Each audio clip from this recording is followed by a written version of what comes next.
Oke Bu-Ibu, sekarang diskusinya sudah selesai Bu ya. Oke, saya ulangi lagi nih ya. Kelompok 1 itu kelompok fisik, yaitu nomor 1 sampai 10. Kelompok 2 yaitu kelompok psikososial, nomor 11 sampai 20. Selanjutnya kelompok 3 yaitu kelompok spiritual ya Bu ya, yaitu nomor 21 sampai 30. Oke, sekarang saya mau perwakilan dari kelompok ibu-ibu, kelompok 1, 2, dan 3 untuk menjelaskan hasil diskusinya. Oke, dari kelompok 1 siapa Bu yang mau mewakilkan Bu? Saya. Iya, siapa Bu namanya? Namanya Ibu Gesit. Oke, Ibu Gesit silakan. Apa Bu Gesit? Gimana Ya, hasilnya? kalau lansia itu sering lupa makan, Ya, lupa makan. terus sering sakit, Iya. itu sakit tua, terus sama gigi ompong. Oke, jadi kata Bu Gesit gitu, kalau lansia itu sering lupa makan, sering sakit, terus giginya ompong gitu ya Bu ya. Ya. Makasih Bu Gesit ya. Selanjutnya kelompok 2 perwakilannya siapa? Saya, Ya, siapa namanya Bu? Bu Dita. Ibu Dita. Ayo gimana Bu Dita? Ya, kalau lansia itu kadang sering ngomel-ngomel, Iya. terus ya marah nggak jelas, Iya. cepat tersinggung. Itu. Oke, jadi kata Bu Dita perwakilan dari kelompok 2 itu kalau lansia itu sering ngomel-ngomel, marah, cepat tersinggung gitu ya Bu ya? Ya. Oke, makasih Bu Dita jawabannya. Selanjutnya perwakilan dari kelompok 3 siapa yang mau menjawab Bu? Saya, Iya, siapa Bu namanya Bu Bu? Risti. Ibu Risti. Oke, apa Bu? Iya, kalau lansia itu kadang-kadang kayak seperti anak-anak, Iya, seperti anak-anak. terus tidak sabaran, kurang bersyukur, Iya. terus sering diingatkan. Jadi kata Bu Risti ini perwakilan dari kelompok 3 lansia itu kembali seperti anak-anak lagi, tidak sabaran, kurang bersyukur, sering diingatkan, harus diingatin terus ya Bu ya. Iya. Oke, makasih Bu Risti ya Iya. atas jawabannya. Selanjutnya saya ingin dari yang lain, apakah ada yang ingin menambahkan dari kelompok 1, 2, ataupun 3? Saya, Bu. Iya, siapa namanya Bu? Ibu Mila. Ibu Mila. Oke, apa Bu Mila? Ya, kadang kalau dari segi fisik sih kulitnya jadi keriput. Jadi keriput. Oke, Iya. jadi kata Bu Mila itu kulitnya jadi keriput ya Bu ya? Iya. Oke, makasih Bu Mila jawabannya. Selanjutnya siapa lagi Bu? Saya, Iya, siapa? Namanya Bu? Ibu Sinta. Oke, makasih tadi Ibu Mila ya. Iya, Oke. iya. Ayo Ibu Sinta, apa Bu Sinta? Kalau lansia itu kadang-kadang suka merintang mulu. Oh iya, jadi kata Ibu Sinta itu kalau lansia itu suka merintah mulu, misalnya mau apa Ya, sering merintah nyuruh. gitu ya. Hmm. Iya, oke, makasih Bu Sinta ya jawabannya Bu Sinta ya. Ya.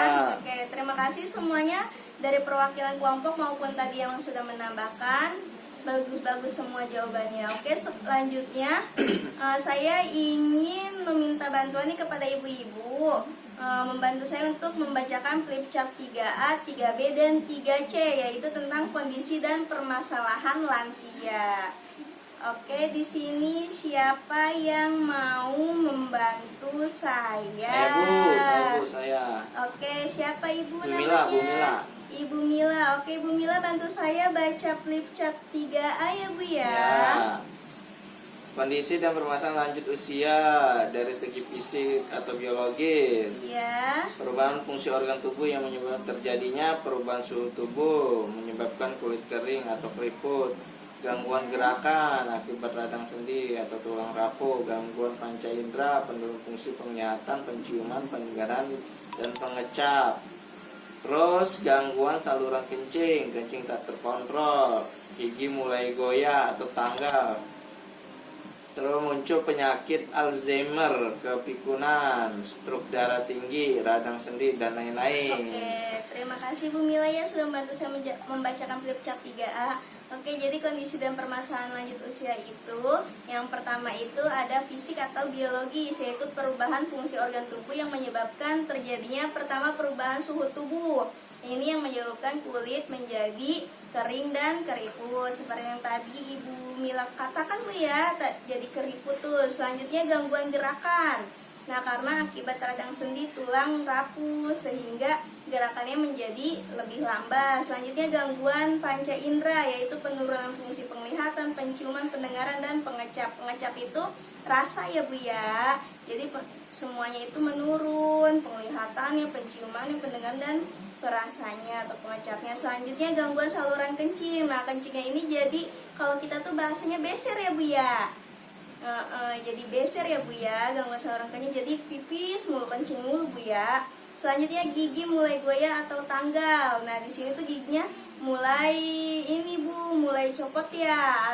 Jadi atau kita bilangnya ompong ya Bu ya, sehingga sulit mengunyah dan mempengaruhi pencernaan. Selanjutnya muncul penyakit Alzheimer, kepikunan, stroke, darah tinggi, radang sendi, dan lain-lain. Kalau Alzheimer itu tidak jauh berbeda dengan kepikunan Bu ya, menurunnya fungsi memori Bu ya. Oke, selanjutnya 3B, flip chart 3B, siapa yang membantu saya Bu? Oke, silakan Bu, siapa namanya Bu? Bu Gesit. Oke, silakan Bu Gesit. Ya, dari segi psikososial atau diri dan hubungan dengan orang lain, perubahan Ya. emosi, misalnya muncul depresi, cemas dan ketakutan, biasanya disebabkan perubahan fisik dan fungsi anggota tubuh, kesepian, teman mulai berkurang, takut tersingkirkan, terus takut penyakit, takut mati, takut kekurangan uang. Terus agresif, kadang-kadang agresif, marah-marah, menyerang, menendang pintu, dan lainnya. Kalau perubahan sikap dan perilaku, misalnya cenderung diam di rumah, gerakan lamban, susah pergi jauh, murung melamun, mengeluhkan teman bicara, terus berorientasi pada masa lampau, hubungan dengan tetangga kurang baik-baik. Oke, terima kasih Bu Gesit sudah membantu saya membacakan flip chart 3B. Selanjutnya, kondisi dan permasalahan lanjut usia yang kedua itu psikososial, yaitu diri dan hubungannya dengan orang lain, yaitu ada perubahan emosi dan perubahan sikap dan perilaku. Untuk perubahan emosi ini misalnya muncul depresi dan agresif.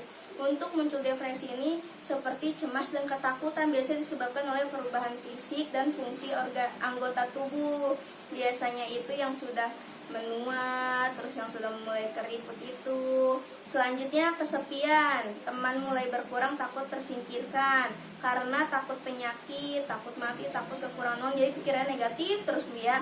Selanjutnya agresif, jadi marah-marah, menyerang, kadang menendang pintu.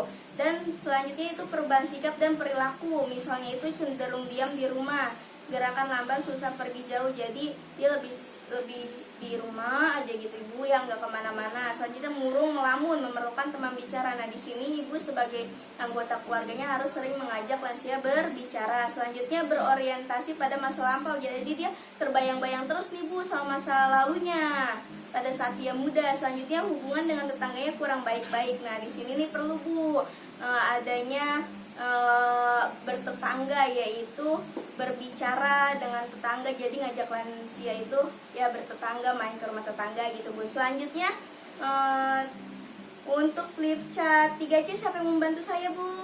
Saya Bu. Siapa Bu namanya Bu? Bu Dita. Ibu Dita. Oke, silakan Bu Dita. Ya. Nah, lanjut usia, permasalahan lanjut usia ada yang ketiga itu spiritual atau rohani. Biasanya jarang beribadah, menjadi tidak sabar, kurang bersyukur, berpikir negatif dan lain-lain, tidak tabah dalam menerima kondisi penuaannya, terus kurang mau berbagi dengan orang lain.